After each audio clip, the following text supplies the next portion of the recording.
وعلى آله وأصحابه أجمعين أما بعد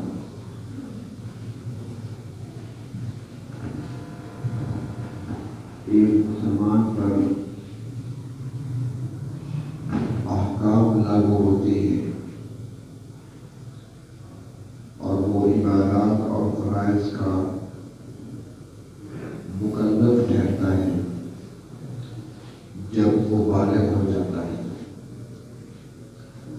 جب تک ایک مسلمان بچہ بالغ نہیں ہوا، حد بلوغت کو نہیں پہنچا، نابالغ ہے، تو اسے مکلف نہیں کہا جاتا عبادات کا۔ نہ تو اس پر روزہ فرض ہے، نہ اس پر حج فرض ہے،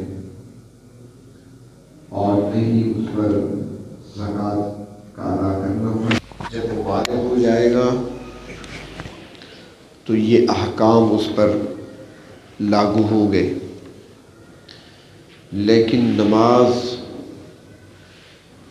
ایک ایسا اہم فریضہ ہے اور اسلام کا ایک ایسا اہم رکن ہے کہ بالغ ہونے سے پہلے بچے کو نماز پڑھانے کا حکم دیا گیا۔ حدیث شریف میں آتا ہے کہ جب بچہ 7 سال کا ہو جائے تو اسے نماز پڑھواؤ، نماز وہ پڑھے، اور اگر 10 سال کا ہو جائے تو پھر نماز نہ پڑھنے پر اس کو سزا دو، پھر اس کو مارو، یعنی مار کر اسے نماز پڑھاؤ۔ تو اس سے اندازہ لگائیں کہ نماز کتنا اہم رکن ہے، اور اس لیے تو نبی اکرم صلی اللہ علیہ وسلم نے ایک مرتبہ ارشاد فرمایا کہ الصلاۃ عماد الدین، نماز دین کا ستون ہے۔ ستون تو آپ جانتے ہیں، ستون ایسی چیز ہے جو پوری عمارت کو سہارا دیے ہوئے ہوتا ہے۔ اگر ستون کو گرا دیا جائے، ہٹا دیا جائے تو ساری عمارت گر پڑتی ہے۔ تو اسلام کو ایک عمارت سے تشبیہ دے کر نماز کو اس کے لیے ستون قرار دیا ہے کہ اگر ستون جب تک مضبوط رہے گا، ٹھہرا رہے گا، تو عمارت کو سہارا ملتا رہے گا، عمارت قائم رہے گی۔ اگر نیچے سے ستون نکال دیا گیا تو ساری عمارت گر پڑے گی۔ اور پھر اللہ تبارک و تعالیٰ نے فرمایا کہ نماز تم نے پڑھنی تو ہے، نماز کو قائم کرنا ہے، خشوع خضوع پہ بھی پیدا کرنا ہے، صحیح طریقے سے اس کو ادا کرنا ہے، لیکن صرف اپنے تک محدود نہیں رکھنا، بلکہ فرمایا وَأْمُرْ أَهْلَكَ بِالصَّلَاةِ، اپنے گھر والوں کو بھی نماز کا حکم دینا ہے، ان سے بھی نماز پڑھانی ہے۔ اور پھر ساتھ فرمایا وَاسْتَبِرْ عَلَيْهَا، اور اس پر پھر جمے رہنا ہے، یعنی یہ نہیں کہ کبھی پڑھ لی اور کبھی نہ پڑھی، کبھی نماز کو ادا کر دیا کبھی نہ کیا، ایسا نہیں۔ نماز کو خود بھی پڑھنا ہے، گھر والوں سے پڑھوانا بھی ہے، اور پھر اس پر قائم بھی رہنا ہے، اس پر جمے رہنا ہے، ڈٹے رہنا ہے، اس کو باقاعدگی سے ادا کرنا ہے۔ اور گھر والوں میں بچے بھی ہیں، بڑے بھی ہیں، سب سے پڑھوانا ہے۔ لیکن آج افسوس کی بات یہ ہے کہ ہم سب اپنے گھروں میں دیکھتے ہیں کہ اگر ایک گلاس اگر ایک بچہ توڑ دے تو ماں کا شور پورے محلے میں سنائی دیتا ہے، میرا پورا سیٹ بوٹا کر چھوڑائی، ابھی پرسوں میں لے کر آئی تھی، سیٹ لے کر آئی تھی مہمانوں کے لیے، تم نے توڑ دیا، کتنا نقصان، پتہ ہے گلاس کی قیمت کیا ہے؟ شور مچائے گی والدہ، باپ آئے گا تو اس سے بھی ڈانٹ پڑے گی، مہنگائی کے اس دور میں بڑی مشکل سے ہم چیزیں لیتے ہیں اور تم ایسے توڑ دیتے ہو۔ تو ایک چند روپوں کے گلاس کے لیے ہم نے جتنی ڈانٹ پلائی ہے باپ نے، اور کتنا شور مچایا والدہ نے، اور کتنا اس کو مارا پیٹا گیا، برا بھلا کہا گیا، ہم سوچیں کہ کبھی کسی ایک نماز کے لیے ہم نے بچے کو اتنا ڈانٹا ہے؟ کبھی کسی ایک بچے کی نماز قضا ہونے پر کسی ماں نے اتنا شور مچایا؟ تو ہمارے دلوں میں نماز کی اہمیت ہی نہیں رہی، جسے اللہ تبارک و تعالیٰ ایک اہم حکم کے طور پر ہمیں قرآن حکیم میں بار بار خطاب فرما رہے ہیں، اور نبی کریم صلی اللہ علیہ وسلم بار بار تلقین کرتی ہیں نماز کے بارے میں، بلکہ یہاں تک کہ آپ اندازہ لگائیں کہ کئی افراد سے آپ نے سنا ہوگا کہ جو شخص دنیا سے جانے لگتا ہے نا، تو پھر اپنے گھر والوں کو، اپنے بچوں کو، اولاد کو کچھ وصیتیں کرتا ہے، تو اس کے مرنے کے بعد، اس کے فوت ہو جانے کے بعد اس کی اولاد جو ہوتی ہے، جو لائق اولاد ہوتی ہے، وہ اپنے والد کی وصیتوں پہ عمل کرتی ہے اور پھر دوسروں کو بتاتی ہے کہ میرے والد کی یہ وصیت تھی، میں نے یہ کام تو لازماً کرنا ہے، یہ میرے باپ کی وصیت ہے، دنیا سے جاتے جاتے میرے والد مجھے وصیت کر گئے اور میں نے اس وصیت پر عمل کرنا ہے۔ تو اب اس بات کو ذہن میں رکھیں، جو اگلی بات میں کہنا چاہتا ہوں کہ باپ کی وصیت کو ہم نے یاد رکھا کہ میرے باپ کی وصیت تھی فلاں کے ساتھ تعلق رکھنا ہے تو میں رکھوں گا، میرے باپ کی وصیت تھی کہ فلاں چیز کا تم نے خیال رکھنا ہے تو میں خیال رکھوں گا، میرے باپ کی وصیت تھی۔ اب ایک مسلمان کے نزدیک کیا باپ سے بڑھ کر بھی کوئی ہستی ہے؟ لا یؤمن احدکم حتی اکون احب الیہ من والدہ وولدہ والناس اجمعین۔ اللہ کے محبوب نے فرمایا تم میں سے کوئی اس وقت تک کامل مومن ہو ہی نہیں سکتا جب تک کہ میں اسے اس کے والدین، اس کے باپ، اس کی ماں، اس کی اولاد اور پوری انسانیت اور پوری مخلوق سے بڑھ کر اسے پیارا نہ ہو جاؤں، اس وقت تک مومن نہیں ہے وہ۔ تو معلوم ہوا کہ آپ باپ سے بھی بڑھ کر آپ سے محبت کی جانی چاہیے اور یہ ایمان کا تقاضا ہے۔ اب باپ کی وصیت کو تو ہم نے یاد رکھا ہے، آؤ ذرا دیکھیں میرے محبوب کی، اللہ کے رسول کی وصیت کیا ہے۔ آپ نے بھی بطور پیغمبر کے اپنی امت کو وصیت فرمائی ہے۔ وصیت آخر میں ہوا کرتی ہے جب نبی کریم صلی اللہ علیہ وسلم کی وفات کا وقت آتا ہے، تو آخری وقت میں، بالکل آخری وقت میں جب دیکھا کہ آپ کے ہونٹ مبارک حرکت کر رہے ہیں، آواز میں طاقت نہیں رہی، تو کان قریب لگا کر سنا گیا کہ آپ کیا فرما رہے ہیں۔ آپ فرما رہے تھے الصلاۃ الصلاۃ، اے میرے امتیوں نماز کا خیال رکھنا۔ آخری وصیت، نماز کا خیال رکھنا، نماز نہ چھوٹنے پائے، نماز کو نہ چھوڑ دینا، نماز کو ترک نہ کر دینا، نماز کے اندر سستی نہ کرنا۔ آخری وصیت اللہ کے محبوب نے نماز کے بارے میں فرمائی ہے۔ کبھی ہم نے اس پر سوچا ہے؟ کبھی اس پہ ہم نے غور کیا ہے؟ تو فرمایا کہ نماز خود بھی تم نے ادا کرنی ہے اور نماز پڑھنی بھی ہے، قائم کرنا ہے نماز کو، لیکن ساتھ ساتھ اپنے گھر والوں کو بھی نماز کا حکم دینا ہے، اپنے گھر والوں کو بھی نماز پڑھوانی ہے، وہ بھی تمہاری ذمہ داری ہے۔ جو ماتحت ہو تمہارے، ان سے بھی تم نے نماز پڑھوانی ہے، یہ بھی تمہاری ذمہ داری ہے۔ تو فرمایا کہ 7 سال کا جب بچہ ہو اس کو نماز پڑھواؤ، اور جب 10 سال کا ہو جائے اور پھر بھی نماز نہیں پڑھتا تو فرمایا کہ پھر اس کو سزا دو، اس کو مارو، لیکن نماز ہر حال میں اس سے پڑھوانی ہے۔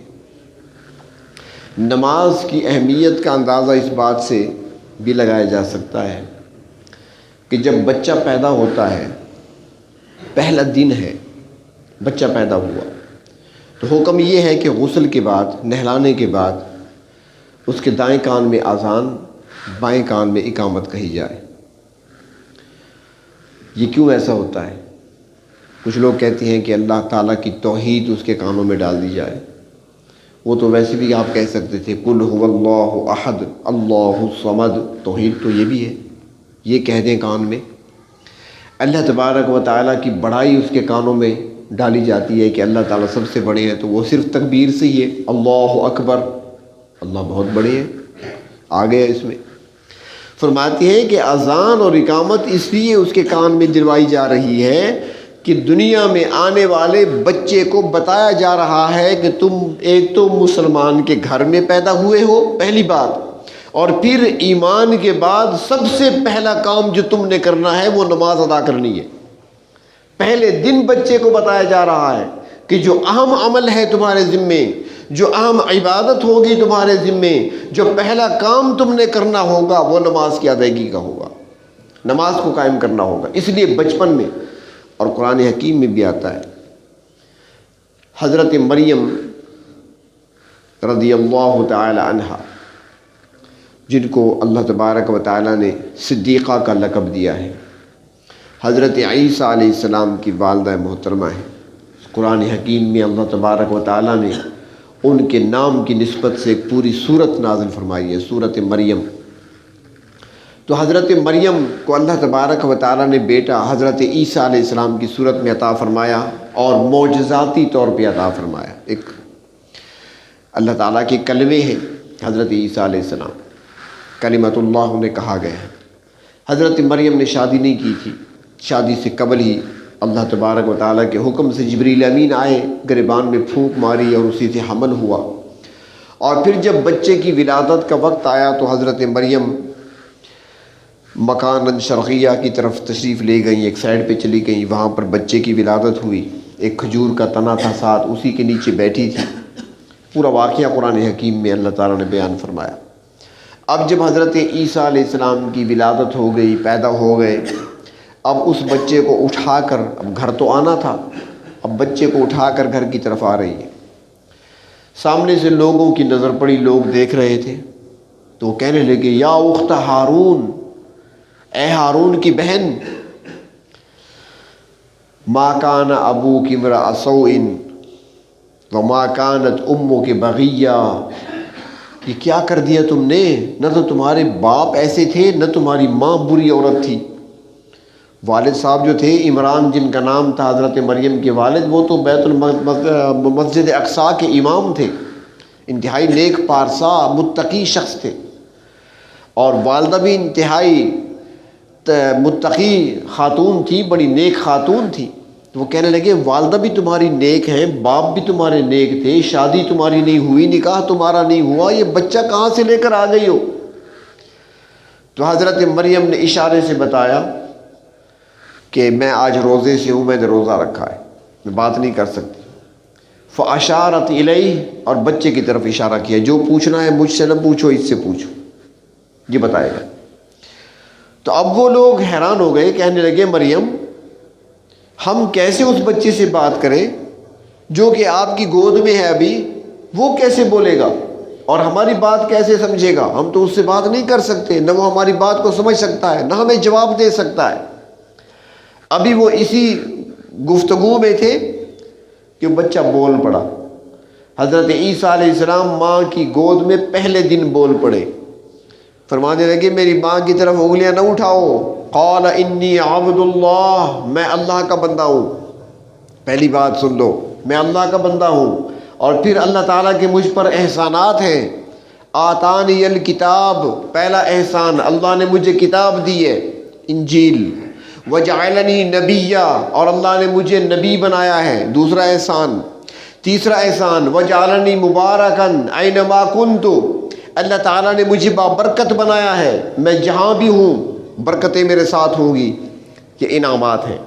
اب سمجھیں ذرا بات کو کہ عیسیٰ علیہ السلام پہلے دن ماں کی گود میں مخالفین کو جواب دیتے ہوئے معجزے کے طور پر بات کر رہے ہیں، اور پہلے بتاتے ہیں میں اللہ کا بندہ ہوں، پھر اللہ تعالیٰ کے جو انعامات ہیں ان کا تذکرہ فرماتے ہیں، اور انعامات کا ذکر کرنے کے بعد سب سے پہلی بات بتاتے ہیں کہ جس نے مجھے بھیجا ہے، جس نے مجھے نبوت عطا کی ہے، جس نے مجھے کتاب دی ہے، جس نے مجھے پیدا کیا ہے، اس نے حکم کیا دیا ہے مجھے، وَأَوْصَانِي بِالصَّلَاةِ، سب سے پہلے مجھے نصیحت یہ کی گئی ہے کہ میں نماز قائم کروں، نماز پڑھوں۔ یعنی اللہ کا پہلا حکم، پہلے دن عیسیٰ علیہ السلام بتا رہے ہیں کہ اللہ کا پہلا حکم جو مجھے ملا ہے وہ نماز کا ملا ہے۔ تو نماز اتنی اہم عبادت ہے۔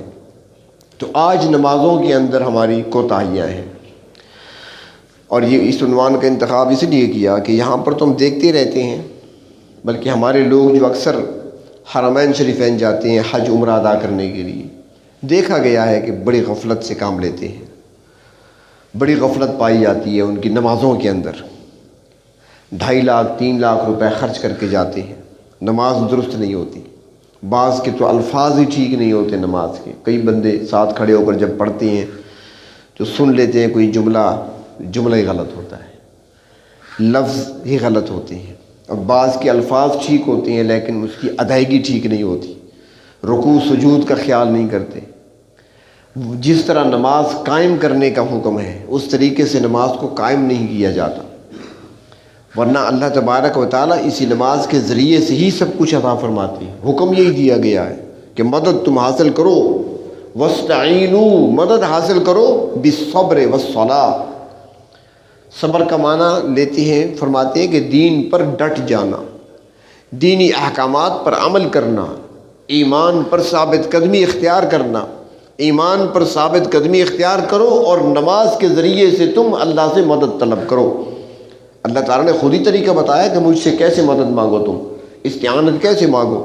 مشکل میں آ گئے، پریشانی میں آ گئے، حالات بگڑ گئے، رزق کے مسائل ہیں، اولاد کے مسائل ہیں اور پریشانیاں ہیں، فرمایا میری طرف آؤ، نماز کے ذریعے مجھ سے مانگو۔ تو اب نماز کے ذریعے سے ہی ہم نے رب تعالیٰ سے مانگنا ہے، دامن بھرنا ہے، اپنی مشکلات کو حل کرانا ہے۔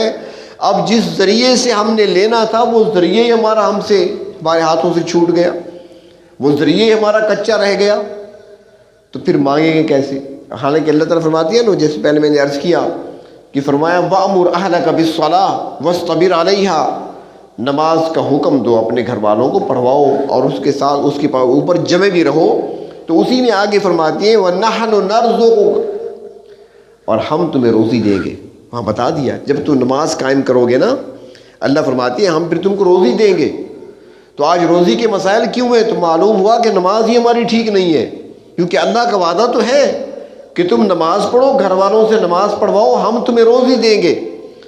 تو آج نمازیں تو پڑھتی ہیں لیکن روزی کے اسباب نہیں بن رہے، تو معلوم ہوا کہ ہماری نماز ہی درست نہیں ہے۔ تو اس طرف بہت زیادہ توجہ دینے کی ضرورت ہے، تاکہ ہماری نمازیں صرف اللہ تعالیٰ نے پڑھنے کا حکم نہیں دیا، قائم کرنے کا حکم دیا، خشوع خضوع کے ساتھ نماز کو ادا کرنا۔ اللہ رب العزت کی بارگاہ میں جب کھڑے ہوتے ہیں تو دل کے اندر خوف ہونا چاہیے کہ میں کس کے سامنے کھڑا ہوں۔ وہ جس طرح ایک اللہ کے ولی سے پوچھا گیا تھا آپ نماز کیسے پڑھتی ہیں؟ فرمایا میں جب نماز کے لیے کھڑا ہوتا ہوں تو سب سے پہلے میں ذہن میں یہ بات رکھتا ہوں کہ زندگی کی آخری نماز ہے، اس کے بعد پتہ نہیں موقع ملے گا یا نہیں ملے گا، یہ زندگی کی آخری نماز ہے۔ اور فرمایا کہ میں یہ سمجھتا ہوں کہ میں پل صراط پہ کھڑا ہوں، پل صراط پر کھڑا ہوں، سامنے جنت ہے، قدموں کے نیچے جہنم ہے، تھوڑا سا حرکت ہوئی تو گر جاؤں گا، سر کے اوپر میرے موت کھڑی ہوئی ہے۔ تو اس انداز سے یعنی دل کے اندر ایک خوف ہوتا تھا اللہ رب العزت کی بارگاہ میں کھڑے ہونے کا۔ اللہ تبارک و تعالیٰ کی بارگاہ میں جب کھڑے ہوتے تھے تو عظمت دلوں کے اندر ہوا کرتی تھی پروردگار عالم کی۔ نماز اہتمام سے ادا کرتے تھے تو پھر ان نمازوں کے اندر تاثیر بھی تو ہوا کرتی تھی نا۔ واقعات ان کے پڑھے، جب ان سے کہا جاتا تھا تمہارے کھیت یہ زمین تم نے خرید تو لی ہے، یہ تو بنجر ہے۔ انہوں نے کہا بنجر کیوں ہے؟ اس نے کہا پانی نہیں ہے اس کا۔ انہوں نے کہا پانی کو لوگوں نے دینا ہے، پانی کیسے نہیں آئے گا؟ مصلی بچھائے 2 رکعت پڑھی، ابھی دعا کے لیے ہاتھ نہیں اٹھے تھے کہ بارش برسنا شروع ہو گئی۔ دیکھنے والوں نے دیکھا کہ اس کا سارا کھیت بھرا ہوا ہے پانی سے اور اس کے باہر کوئی قطرہ بھی نہیں گرا بارش کا، ساری بارش صرف اسی زمین کے اندر ہوئی۔ تو نماز کے ذریعے سے مانگتے رہے، وہ ہر مشکل میں نماز کی طرف وہ توجہ ہوتے تھے۔ آج ایک تمہاری توجہ نہیں ہے، اگر ہے بھی تو وہ درست نہیں ہے۔ تو اس لیے نمازوں کی اصلاح کرنی چاہیے۔ اور بہت سارے ساتھیوں سے سنا، جب میں نے مختلف لوگوں سے پوچھا، معلوم کیا، اپنے علاقے کے لوگ بھی تھے، ملک کے بندے بھی تھے، بیرون ملک سے آئے ہوئے جو اردو جانتے اور سمجھتی ہیں، ان سے بھی بات ہوئی، تو معلوم یہ ہوا کہ اکثر ایسے افراد تھے جن کو نماز آتی ہی نہیں ہے اور پوچھتے ہوئے ان کو شرم آتی ہے۔ وہ کہتے ہیں اس عمر میں ہم کیسے پوچھیں؟ اللہ کے نبی نے تو فرمایا تھا نا کہ 7 سال کی عمر میں نماز پڑھاؤ، اور ہم 60 سال تک پہنچ گئے نماز نہیں آتی۔ کہاں 7 سال، کہاں 60 سال، 60 سال تک نماز درست نہیں ہوئی اور کبھی ہم نے کوشش ہی نہیں کی، کیونکہ پوچھتے ہوئے شرم آتی ہے۔ ہو سکتا ہے وہ کہہ دے کہ اتنے بڑے ہو گئے ابھی تمہیں نماز نہیں آتی۔ تو اس کے لیے کافی وہاں پر پریشانی سی رہی، اور میں سوچتا رہا کہ اس پر بھی تھوڑا سا کام ہونا چاہیے۔ اور چونکہ اللہ رب العزت نے ہمیں اس دور کے اندر کچھ سہولت بھی دی ہے، گو کہ اس سے غلط فائدے زیادہ اٹھائے جاتے ہیں، اس سے اچھا فائدہ اٹھایا جا سکتا ہے، اس سے آپ دین کا کام بھی لے سکتے ہیں۔ بلکہ یوں کہیں، ایک اللہ والے نے بڑا عجیب جملہ کہا، مجھے بڑا پسند آیا۔ اس نے کہا یہ ایسی چیز ہے آپ کی جیب میں ہے، آپ کے ہاتھ میں ہے، یہ آپ کو جنت بھی لے جا سکتا ہے، یہ آپ کو جہنم بھی لے جا سکتا ہے، اب آپ کی مرضی ہے جو راستہ اختیار کرو، تو اس سے آپ فائدہ اٹھا سکتے ہیں۔ تو اس سلسلے میں ایک ترتیب ذہن میں آئی کہ ویسے تو بطور کلاس کے پڑھانا مشکل ہے اور پڑھنا بھی مشکل ہے. جس طرح میں نے پہلے عرض کیا بڑی عمر کے لوگ ذرا شرم محسوس کرتے ہیں کہ کیسے ہم اس عمر میں جا کر نماز سیکھیں. تو اس کے لیے یہ سوچا کہ اسی پر جو ہے روزانہ کے حساب سے کوئی 5 سے 10 منٹ کا سبق روزانہ دیا جائے نماز کا، اور ساتھ ہی اسی میں سے ذرا توجہ کریں اس پر ترجمے کی طرف بھی، تاکہ لفظی ترجمہ بھی آئے. میں نماز میں کیا پڑھ رہا ہوں، کیا کہہ رہا ہوں، رب تعالیٰ سے میں کون سی باتیں کر رہا ہوں، رب تعالیٰ کی میں تعریف کر رہا ہوں تو کیسے کر رہا ہوں. تو یہ ساری چیزیں آنی چاہیے. رکوع سجود کی تسبیحات ہیں، اور الفاظ جن کے درست نہیں وہ الفاظ درست کریں گے، جن کو ترجمہ نہیں آتا وہ ترجمہ اس میں سے یاد کر لیں گے، ان کو یاد ہو جائے گا. تو اس سے انشاءاللہ فائدہ ہوگا. تو اس میں جو حضرات، میں ان سے نہیں کہہ رہا جو باقاعدہ کسی قاری صاحب سے پڑھے ہیں، درست طریقے سے نمازیں ادا کرتے ہیں، میں ان سے نہیں کہہ رہا، لیکن ان سے یہ میں ضرور کہوں گا کہ آپ ان لوگوں کو متوجہ کریں جن کی نمازیں درست نہیں ہیں، یا جو درست طریقے سے نماز نہیں پڑھتے ان کو متوجہ کریں، تاکہ کم از کم وہ اپنے گھر میں بیٹھ کر اپنی اصلاح کر لیں. اگر باہر جاتے ہوئے انہیں شرم آتی ہے اور نہیں جا سکتے کسی کے پاس، تو گھر میں بیٹھے بیٹھے اپنی اصلاح کر لیں، اپنے بچوں کی بھی اصلاح کریں. پھر کیونکہ اللہ تعالیٰ نے حکم یہی دیا ہے کہ خود بھی نماز قائم کرو، وَأْمُرْ أَهْلَكَ بِالصَّلَاةِ، اور اپنے گھر والوں کی نمازوں کی بھی فکر کرو. لیکن یہاں پر میں ایک بات اور بھی عرض کروں کہ اپنے بچوں کی، گھر والوں کی نمازوں کی فکر کرنا یہ اتنا اہم ہے، اتنا اہم ہے کہ بچپن میں جو نماز سکھائی جاتی ہے بچے کو، نماز کے اندر دعا بھی سکھائی جاتی ہے. رب اجعلنی مقیم الصلاۃ ومن ذریتی، کیا ہے اس میں؟ اے اللہ مجھے بھی نماز قائم کرنے والا بنا دے اور میری اولاد کو بھی نماز قائم کرنے والا بنا. یہ کب بچہ پڑھ رہا ہے نماز میں؟ اس وقت جب اس کی عمر 7 سال ہے، 8 سال ہے، 9 سال ہے. کوئی معلوم نہیں، پتہ نہیں شادی کرے گا یا نہیں کرے گا، اگر کرے گا تو کب کرے گا، اور پھر اس کی اولاد ہوگی نہیں ہوگی، ہوگی تو بچے ہوں گے یا بچیاں ہوں گی، کب ہوں گی کوئی پتہ نہیں. ابھی شادی کا نام و نشان نہیں ہے، علم بھی نہیں ہے، اولاد کے بارے میں علم بھی نہیں ہے، پتہ بھی نہیں ہے، لیکن دعا پہلے سے سکھائی گئی کہ ابھی سے مانگنا شروع کر دو، اللہ مجھے بھی نمازی بنا، میری اولاد کو بھی نمازی بنا. بچپن میں 7 سال کی عمر سے مانگنا شروع کر دیا، میری اولاد کو نمازی بنا. اور شادی تو کرے گا اپنے وقت پر، اولاد اپنے وقت پہ ہوگی، لیکن اولاد کے لیے نمازی ہونے کی دعا 7 سال کی عمر سے کر رہا ہے. لیکن جب اس عمر کو پہنچا اور شادی ہو گئی تو پھر نماز کی طرف توجہ نہیں، نہ اپنی توجہ ہوتی ہے نہ بچوں کو توجہ دلائی جاتی ہے. تو اللہ تبارک و تعالی ہمیں صحیح معنوں میں اپنے سامنے جھکنے کی توفیق عطا فرمائے، اور اللہ رب العزت ہماری نمازوں کی اصلاح فرمائے.